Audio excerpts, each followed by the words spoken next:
Playing the harp with a relaxed technique is so important. It sounds better, it prevents you from getting injured, and it just makes it easier to play. But while it's a simple concept, it's far from easy. When we're playing the harp, we're trying so hard, we're thinking of so many things, and the muscles in our hands and fingers just kind of do their own thing. And when that happens, oftentimes they're getting tense, they're using way more force than they need to, and over time that may end up actually resulting in pain. So today I'm going to show you how to actually relax your hands while you play and give you a few simple exercises that you can practice to develop more easeful playing. First of all, let's learn what it actually feels like in your hands and arms when you're tense and when you're more relaxed. Okay, so let's do this together. Take your hands, hold them up, and squeeze really hard. And then let go. Whew. Shake it out. And now just hold them up again. Just not holding on to anything in your hand. Okay, maybe one more time. We'll squeeze and relax. Can you notice what it feels like in your hand and arm when you're really tense and squeezing and when you're relaxed? That's really important to know the difference of what it feels like. So if you're not sure, I'd maybe, not too much because we don't want to hurt your hands just by squeezing them, but maybe every so often just do this little exercise and notice what the difference feels like. Something that's really important to understand about relaxing versus being tense in your hand is that your whole hand is very connected. There's all kinds of muscles and tendons and ligaments and I don't know, I'm not a doctor, but there's all kinds of stuff in there and they're all connected. So it's really not a finger to finger issue. The whole hand needs to be relaxed because if it's not, we're essentially constricting the movement of all of your fingers. So if you're finding it hard to get your fingers all the way into your hand, if you're finding you don't have a lot of finger independence, if you're finding that it just feels hard to play the finger or hard to move the finger, here's what's going on. Okay, so here's my analogy. Here's my analogy for playing tense versus playing relaxed. Okay, here's my extendable music stand. Maybe you have one that's similar. If I unscrew this screw that holds it in place, I can move this part of the stand in and out very easily. However, if I start to tighten this screw, I can still move a little, but it's a lot harder and it's not as smooth as it was before. And then if I go far enough, obviously it's going to stop moving. So when we have tension in the hand, it's just like the music stand when it's not quite free to move.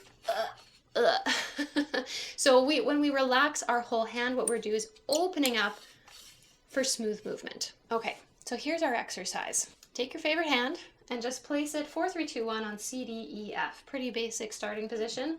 I'm going to use my right hand so it's a little easier for you to see, but I would definitely do this exercise with each hand. Now, when we're just placing the fingers here, we haven't started to play yet. Check what your hand feels like. Are you already squeezing or are you just resting on the string? At this point, there's no work being done. So your hand shouldn't be doing work. Seems simple, but you know, these muscles, they're gonna kind of do their own thing if we're not paying attention. So think back to when we were doing that little squeeze and release exercise. Does it feel like you're squeezing? Can you release? Just when we're just resting now.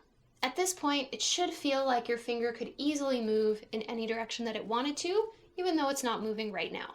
So the way that this exercise is going to go is we're just going to go 4, 3, 2, 1, and back down. 1, 2, 3, 4. But what's important is not really the notes we're playing, but how we're playing them.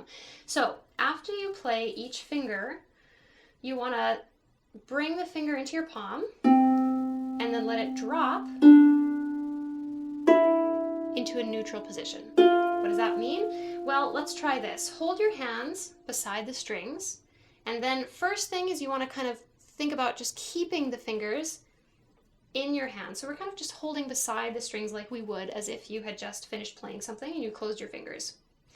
Then, instead of keeping the fingers in your hand, I want you to just let go and kind of let those fingers fall wherever they fall, right? This is neutral. This is you not doing any work to keep your finger in a particular position, and you're just letting it fall. So then what we want to do is, so I play my fourth finger, I want my pinky to come in with my fourth finger, and once I hit my palm, I'm going to let them both drop into that neutral position. If this feels like a secondary action that you're doing right now, that's actually okay.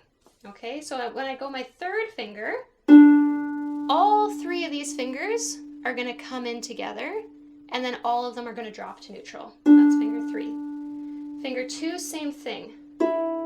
All 4 of these fingers are going to come in together and then drop to neutral. And then the thumb, we can close. And then the thumb, you know, it may not raise or anything in particular. Basically, we just want the thumb to also, we don't want to be holding it in a particular position. Now, the reason we want all the fingers to move together when we're playing like this is because your fingers are connected. So here's another little activity for us. Hold your hands up, and I want you to try wiggling your middle finger, but don't move any of your other fingers or your fourth finger. It's kind of hard, right? Like even when I'm trying to hold them still, there's still a little bit of movement.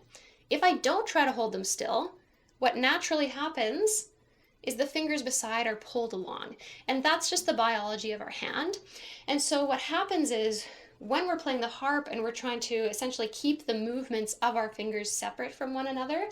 So for example, you know, if I finished playing my fourth finger and leave it in my hand and I don't bring it out and I don't bring it in together, or same thing if I'm holding my pinky out, there's something that is working to hold that pinky there. Or if I keep these fingers closed while I play finger 3, there's something in my hand that is doing work to keep those fingers in that position. And essentially, to have a relaxed technique, we want to do as little work as possible, basically. Sounds good, right? Like, I'm pretty lazy. Are you pretty lazy? Let's do less work. So we want to do the same thing as we're coming back down. We're going to go thumb, we play, and we just relax it. So again, thumb may not land anywhere in particular. You just want to kind of notice, are you doing work to hold the thumb in place? Or can you just kind of gently let it fall somewhere more neutral? For me, that looks like this. For you, it might lift up slightly. That's okay.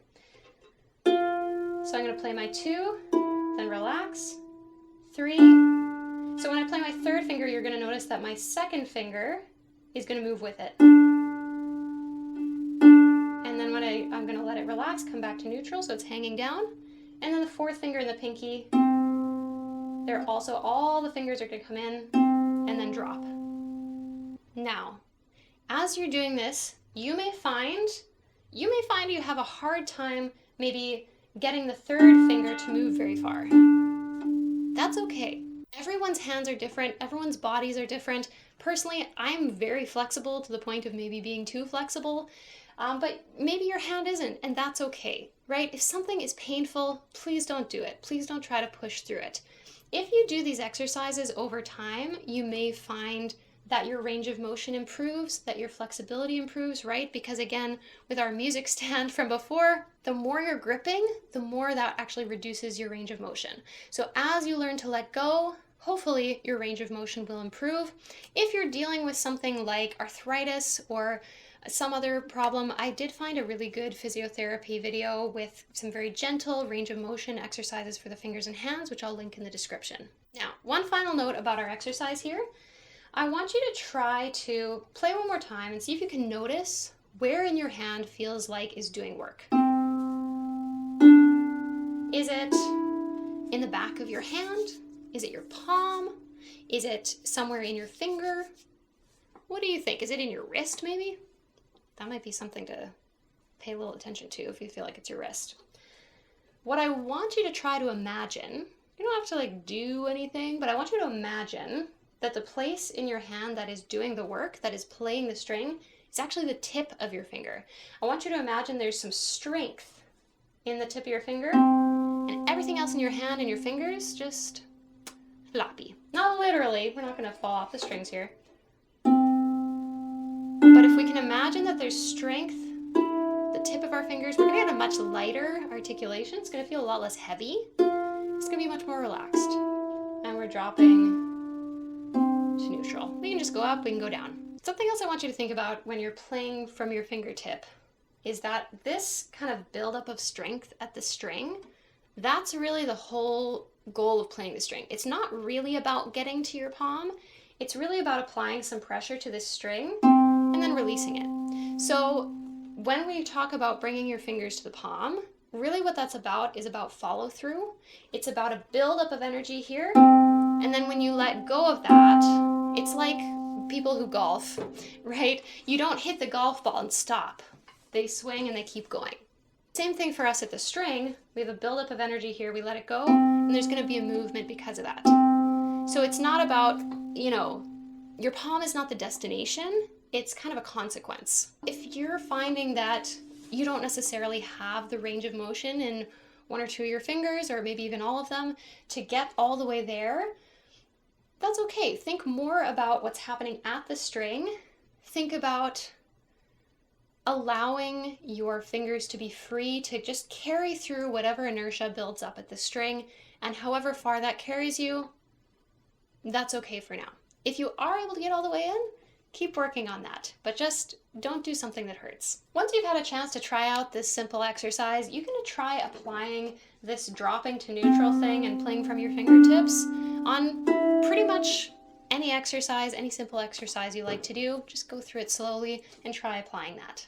And over time, your hands will learn to become more relaxed. But your hands aren't the only source of tension when playing the harp, so check out this video to see how you can relax the rest of your body to get an even more beautiful sound and keep your body happy and healthy. And if you want a teacher to help you get through this kind of stuff with your technique without just struggling through it by yourself, check out the link in the description for more info on my harp studio. Thanks for watching. See you later.